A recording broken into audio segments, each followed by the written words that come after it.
Alan, all change in terms of the team selection for this match against Dumbarton, but you came up trumps in the end. You must be pleased with the strength and depth shown by the group today.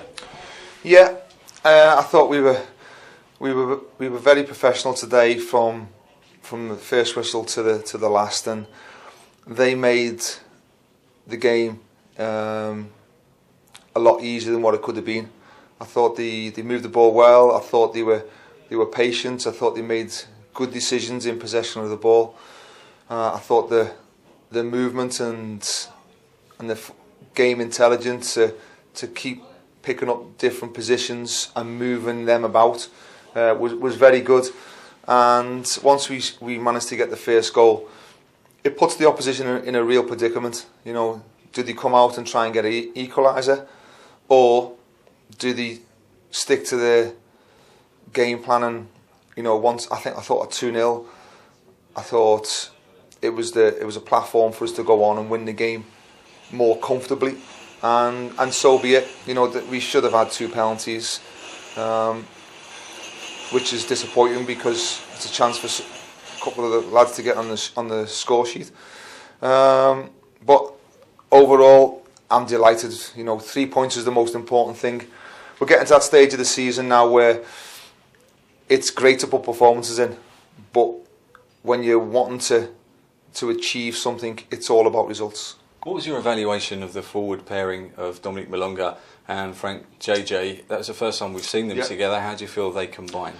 Probably, I'd say, work in progress. I thought there was some good signs. I think the more that they play together, the better the understanding will be. But at this moment in time, it's competition for places, and they will be judging themselves on goals. You know, it's and for me, it's about not just about goals, but about performances. And we've got that competition for places, which is really healthy at this moment in time, and it's keeping everybody on the toes. And from my point of view, it's great. In fact, it's fantastic, because I know there's players chomping at the bit to get in the team. I know there's players chomping at the bit to stay in the team, and that bodes very well for from now to the end of the season. You mentioned obviously the strength in depth. How reassuring is it to know that you can leave David Gray potentially as a contender for Player of the Year out of the side, and then Keith Watson slots straight in? Well, I think that's it. As a manager, when you've got players who ability-wise are very good, it's easier to make them decisions.